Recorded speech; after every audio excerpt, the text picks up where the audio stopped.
स्वतंत्रता दिवस के अवसर पर देशभक्ति और राष्ट्र प्रेम की भावना को जन जन तक पहुंचाने के उद्देश्य से सिवनी मालवा नगर पालिका द्वारा गुरुवार को विशाल तिरंगा यात्रा का आयोजन किया गया।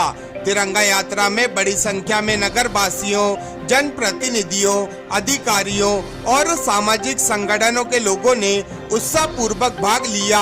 यात्रा में मध्य प्रदेश के उप मुख्यमंत्री जगदीश देवड़ा भी शामिल हुए और हाथ में तिरंगा लेकर लोगों का उत्साह बढ़ाया।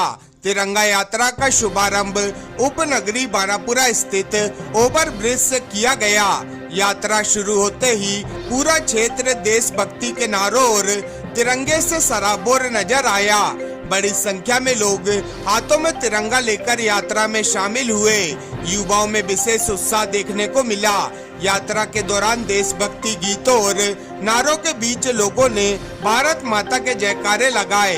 बानापुरा ओवर ब्रिज से शुरू हुई तिरंगा यात्रा नगर के प्रमुख मार्गों से होते हुए सिवनी मालवा के शिवराज पार्क पहुंची। रास्ते भर लोगों ने तिरंगा लहराकर यात्रा का स्वागत किया।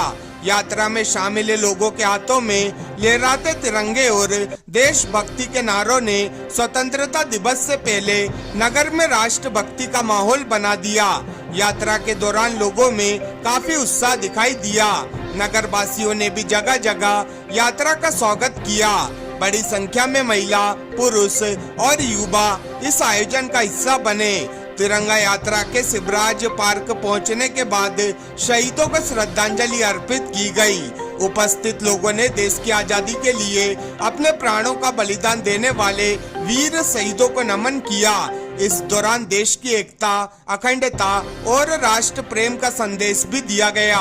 कार्यक्रम में स्वतंत्रता संग्राम सेनानियों और देश के वीर जवानों के बलिदान को याद करते हुए उनके योगदान के प्रति सम्मान व्यक्त किया गया। इसके बाद तिरंगा यात्रा का विधिवत समापन किया गया। इस अवसर पर मध्य प्रदेश के उप मुख्यमंत्री जगदीश देवड़ा ने कहा कि इस समय पूरे देश में तिरंगा यात्रा, घर घर तिरंगा और हर घर तिरंगा अभियान चलाया जा रहा है। उन्होंने कहा कि तिरंगा केवल एक ध्वज नहीं बल्कि देश की आन बान और शान का प्रतीक है।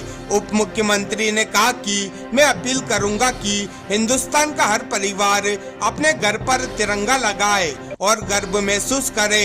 हमें अपने देश पर बहुत गर्व महसूस होता है। उन्होंने कहा कि स्वतंत्रता दिवस हम सभी के लिए गौरव का पर्व है। देश को आजादी दिलाने वाले वीर शहीदों के बलिदान को याद करते हुए हमें राष्ट्र की एकता और अखंडता को मजबूत करने का संकल्प लेना चाहिए। उप मुख्यमंत्री जगदीश देवड़ा ने कहा कि 2 दिन बाद देश स्वतंत्रता दिवस मनाने जा रहा है। उन्होंने इस अवसर पर सभी देशवासियों को स्वतंत्रता दिवस की शुभकामनाएं दी और लोगों से स्वतंत्रता दिवस के पर्व को उत्साह और देशभक्ति की भावना के साथ मनाने की अपील की। उन्होंने कहा कि तिरंगा यात्रा जैसे आयोजन लोगों में राष्ट्र प्रेम की भावना को मजबूत करते हैं और नई पीढ़ी को देश के लिए किए गए बलिदानों की जानकारी देते हैं। ऐसे आयोजनों के माध्यम से समाज में राष्ट्रीय एकता और भाईचारे का संदेश भी पहुंचता है। बिल्कुल, अभी इस समय पूरे देश में तिरंगा यात्रा, घर घर तिरंगा, हर घर तिरंगा, घर घर तिरंगा, इस अभियान को निश्चित रूप से बड़ा उत्साह के साथ में, उल्लास के साथ में सभी पूरी देश की जनता इसको कर रही है। और मैं तो ये अपील करूंगा कि हिंदुस्तान का हर परिवार अपने घर पर तिरंगा लगाए और गर्व महसूस करे। और तिरंगे के साथ में निश्चित रूप से हमारे देश के ऊपर हमको बड़ा गर्व होता है। बहुत बधाई, शुभकामनाएं। 15 अगस्त भी है परसों, निश्चित रूप से उसकी स्वतंत्रता दिवस के बहुत स्वतंत्रता दिवस आने वाली है, कुछ बड़ा फेरबदल होने वाला है सरकार में, जितने भी नेता। अब ये सब निरंतर प्रक्रिया होती रहती है, लेकिन 15 अगस्त स्वतंत्रता दिवस है। हम इसकी बधाई और शुभकामनाएं देते हैं सबको। बड़े बड़े नेताओं की नाराजगी के कारण